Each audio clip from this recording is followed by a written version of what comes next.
Just when you thought the commitment spree was over for Penn State football this spring, surprise, just a couple of days after Penn State closes spring camp, the team has a commitment in the class of 2027. I'm not going to use the "it's a big one" joke because that has been beaten to death over on the Blue White Illustrated message board. And also, anytime there's a defensive tackle that commits, but it is a significant commitment to the class. It is their first true defensive tackle, and one that has been, I think, on the Penn State radar for a while. We were talking about this guy a little bit last year with the previous staff. But Ryan, welcome. Thank you for your time. Who are we talking about today? We're talking about Stanley Montgomery, of course, who suddenly yesterday decided, you know what? Screw it. I'm going to Penn State. And I think we always kind of thought he'd end up at Penn State, right? But I also thought he'd end up probably taking a few official visits. But I think this spring and some of the places he stopped at, made him realize that Matt Campbell and Coach Malloy were where and who he wanted to be coached by.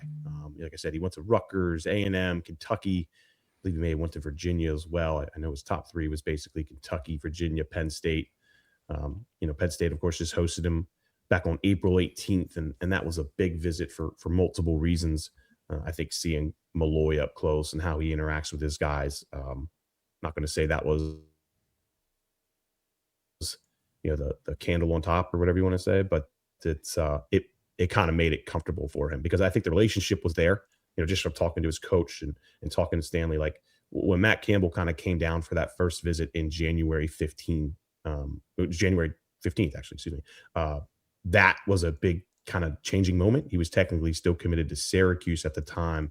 But I think right then and there, with Penn State offering and making it very clear that he's going to be a top priority, that's when he went from Penn State went from a school he really likes to a school there's a very good chance he'll end up signing with long term. So, but just to give a little more background, Stanley Montgomery came to Penn State twice last summer. In June to camp with the previous staff. And that second camp, I think it was June 18th, I want to say, he didn't land an offer right away from Deion Barnes. But T. Frank, I know we were both there, and it felt like that was going to come with time. And he had very good camp performances. Penn State made that clear to him. That offer would have came, I think, probably even sooner. But then he ends up committing to Syracuse, I think within like a week later. It was late June. He ended up, and he held firm with that commitment all the way to February. But also he came back and visited Penn State for the whiteout game as well this past September. So it was still pretty clear that he had a lot of interest in Penn State. And then, like I said, in January, the contact period comes around, and Penn State, of course, stops down, offers him right away, which I think Archbishop Ryan was one of the first schools like they stopped at. Like maybe they were out on the road a day before, but I think as far as the entire staff, January 15th was kind of that day. So it was one of their priorities right away from the first stops. And so here we are, fast forward to now, he takes a couple visits and a lot of other schools come through. A&M was one of them, for example, that he stopped at, like I said, Kentucky, Rutgers. But, that first visit with Campbell, the relationship that he built with Malloy and others throughout, over the last couple months, and then coming back, this was 2 weeks ago, I guess, for that spring practice is really what put this in motion. So I know Malloy and Christian Smith were at the school yesterday, and that's kind of how this suddenly came about, right? They came down to give their pitch, right? As all these coaches are doing, which is the new one of the biggest things is contact period. The calendar shifted, right? So you just said it, but the contact period April 15th it did. Yeah, April 15th. There's less days now than you used to have, so coaches don't necessarily have to go out right away. It's not like that January period where it's like, oh, you got a couple weeks, you got to just rapid fire. The way the calendar works, you have a less days than they used to, so they can spread it out throughout May.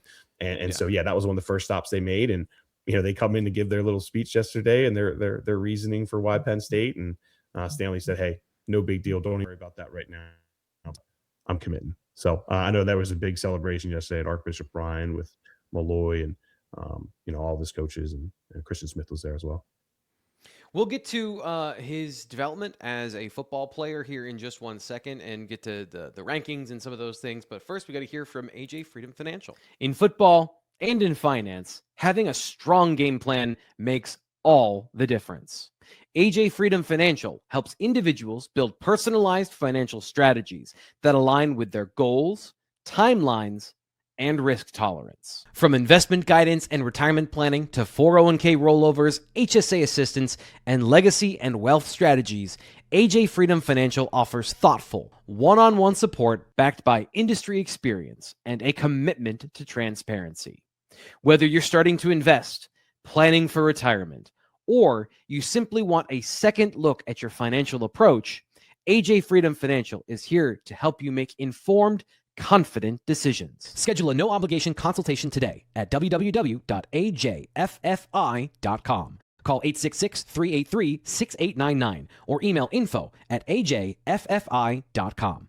Again, that's ajffi.com. Call 866-383-6899 or email info@ajffi.com. AJ Freedom Financial, helping Nittany Lions fans plan for what's next. Securities and investment advisory services offered through Gradient Securities, LLC. Arden Hills, Minnesota, 866-991-1539. Member FINRA, SIPC. Gradient Securities, LLC, and SEC registered investment advisor, offers investment advisory services under the DBA of Gradient Wealth Management. Gradient Securities, LLC, and its advisors do not render tax, legal, or accounting services. Insurance products and services offered through AJ Freedom Financial. AJ Freedom Financial and Freedom Financial Insurance, LLC are not affiliated with Gradient Securities, LLC. So let's take a look at Stanley Montgomery's highlights here on the Blue White Illustrated YouTube channel. If you're listening on the audio version, a couple things that I want to clean up from the first half here. We had the graphic of him as a prospect in the on 300. He is the 104th player, 10th overall defensive tackle. So Penn State gets a top 10 defensive tackle according to the Rivals 300. He is a consensus 4-star across all the major recruiting services, and just a fascinating prospect because usually when I see guys that are in that sort of area, and just to bring up a name that I remember from camp last year, Damari Simeon was also at one of those camps, and a very different body type, very different player, but is more of that explosive 3 technique, a guy that's going to be the profiles as an elite pass rusher. And I think that there's some pass rush skill here for Stanley Montgomery. Certainly he is a great athlete. He is violently strong. He's got a strong bull rush, and that 300 pounds is a lean 300 pounds. So he's a guy that has the strength and the frame and all the things necessary to grow into a full-size Big Ten defensive tackle. One of the reasons I was not paying attention to him as much last year, you mentioned he didn't get an offer right away from Penn State. He does not fit what they were going for in the previous scheme in terms of that explosive twitch off the line. He's a good athlete. You can see him here running. He's not slow. He is not a lumbering guy, but he does not have that explosive twitch. And I apologize because it sounds like I'm saying like he's not good. And that's not what I'm saying whatsoever. I'm saying that he fits this scheme really, really well because he is going to be a mammoth run stopper in the middle. In my opinion of what his skill set is, athletic nose tackle body type. He reminds me a little bit of Armstrong Nadeem in the fact that he's 300 pounds and is chiseled at that size. So Ryan, I think that there is a fit here that meshes even better for Stanley Montgomery. He committed to Syracuse, but this Penn State that he's committing to, I think, is probably a little bit better of a fit than the one he was committing to previously. Do you have any thoughts on the latest Rivals recruiting update where we put him at 104? I did not see that, so I'm probably talking about it here because it's one of those things that happened during spring camp. It kind of slipped under my radar when I wasn't paying attention. I know you write about these things, so what was your view of all of that update in his recruiting profile and his recruiting size and all those things? Truthfully, I'm waiting on Charles to get back to me. I reached out to him this morning actually about it. So I just like to get Charles' opinion on it, before I just yeah. Here's what I'd say is I know the region, right? Like he's certainly one of the top guys in the region. What I don't know is down south, out west. Sure. Who are we comparing him to? And that's where I always kind of lean towards Charles with that stuff because I don't like to pretend I know something that I don't. And like I said, I don't know all those guys down south. We know some of them out west, right? Because Malloy's been recruiting quite a few defensive tackles from, his old stomping grounds. Obviously, he was out at UCLA, right? So a bunch of Utah, California guys in the mix. But, I'll reach out to Charles and that. We'll probably have a story, I would hope, either later on Friday or early throughout the weekend of his kind of assessment of why Montgomery ranks where he is. But, look, if you just look throughout the region, though, there's not too many guys that, have that size and speed and combination, right? Defensive tackle is always one of those spots where it's just there's only so many, the 1%, right, who have that kind of combination, and then it's all about building and developing them after that. Yeah. And it's a great time to remind you, you can go to bluewhiteillustrated.com, get all of our thoughts, get my full film breakdown, get the inside information from Charles Power on what he thinks of him as a football player and where he fits into that picture. You can subscribe right now for just $1 and get access to the site for a week, and we'll make sure that you can get in, try us out, and see if you like all of the full-fledged, full-force Blue White Illustrated content that we provide for you. And we try to give you a good view of it here on the YouTube channel, but we can't get to everything in these quick videos that we do to give you kind of the thumbnail, scouting report, and story on a guy like Stanley Montgomery. So make sure you check that out. And by the way, like the video, help us out here, hype the video, give it a high five, pat on the butt, whatever the YouTube algorithm has decided is the best now for you to do. Appreciate people who support us just by watching, but if you want to go that extra mile, hit the like button. Always helpful. But yeah, the way that he plays is very interesting. So the competition level, I mean, there's again, go to our message board. I was putting up some of the photos that I was getting of still shots of him being 6 inches taller than the offensive lineman he's facing. So there is a certain amount of like, what are you taking away from this? The athleticism, the body type. I think he could be a really good offensive line prospect if he were I think a little bit more advanced on that side of the ball. He plays both ways, by the way. So like when you watch his film, this is a dude who's running a lot. Offensive line, left tackle, defensive tackle. He also rushes from the outside. So they have a 3-down look where he's on the edge and is coming off the edge. And I think he shows a little bit of good bend there. He has an awareness of his hands. He's got a bull rush. So there's things to like from him from an athletic perspective that, from that pass rushing concept. But if he's being recruited as a true defensive tackle, and I'd say he's a true defensive tackle for Penn State, he's going to be a run-first, run defender, and then what you get out of him as an athlete from a pass rushing perspective, that is I don't want to say it's a bonus because he is going to be expected to rush the passer when he's on the field and there's a passing play, but it is not 1A, 1B, I would say, in terms of what they're asking their defensive tackles to do. He's coming here to be a plugger in the middle and to be a dominant run defender, and he profiles as exactly that. And there are not a lot of guys. The reason I go to Armstrong Nadeem, Ryan, is because there are not a lot of comps for Penn State to getting those guys who have his size and his strength and his physicality at the high school level in Penn State's history. I think P.J. Mustapha would really be the last guy I would say that I can think of off the top of my head who had a similar build and style coming out of high school. And PJ was not as, I mean, this dude's cut, Ryan. I'm just like the photo, I'll just throw it up here again that we have of him is a recent photo. You can see like definition in his pecs, his traps. Mm-hmm. This is a guy who is a lean 300 pounds. I think that bodes really well for what Penn State is looking for in the future. He's a wrestler, man. Those wrestlers, right? We talked about that earlier this year. And, with obviously some of their offensive line commits and Owen Riley. But, and also, I mean, Stanley throws shot put, wrestles. He's very active as far as all year round. And, just from having some good talks with people around Archbishop Ryan, one of the hardest workers they have to always, I think he said at least 3, 4, 5 times. I think he said 3, 4 times in the weight room. And that's when he's wrestling too, right? And when he's out on shot put here in the spring and stuff like that. So, it's funny. I think Montgomery came in as a freshman around 320, I want to say. It was, not great weight, right? Mm-hmm. And he's made himself into what he is now. He started wrestling, I think, halfway through his freshman season. And, that obviously to drop from 320 to you got to be like 280-ish, right? To be under for heavyweight.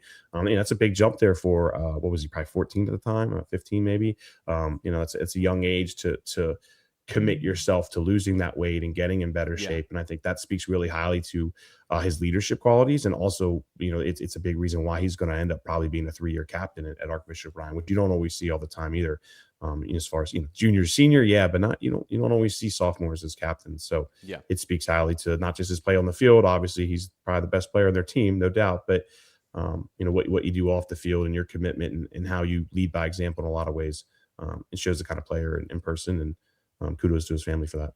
Yeah, sounds like a fit as Matt Campbell has been looking for in terms of the complete person coming into Matt Campbell's program, and a guy that I would say has a high floor and upside. So Penn State hits a big one here with Stanley Montgomery.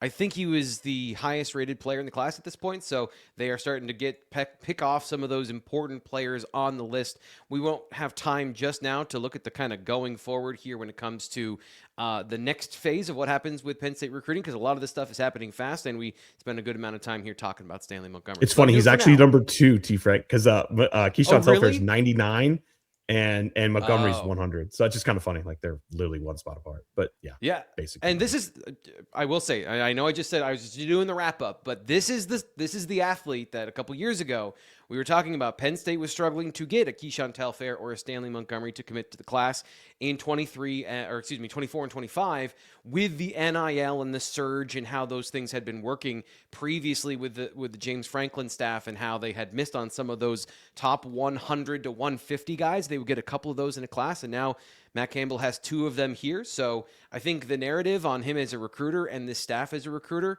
there was a jump to conclusions based on where they had finished at Iowa State. And we're seeing right now what they are capable of in real time at Penn State. And by the way, I say in real time because this story is going to change multiple times from June to July to August, all the way to when these players sign in December. And you should join us for that entire ride, either here by subscribing to the YouTube channel or over at BlueWhiteIllustrated.com for subscribing there. And you can get the access, the stories, the conversation, the insight, the intel, everything from Ryan and Sean Fitz, as they do an amazing job covering recruiting for Penn State for Blue White Illustrated Penn State football recruiting. We'll be back with the next one here on the Blue White Illustrated YouTube channel. We'll talk to you then.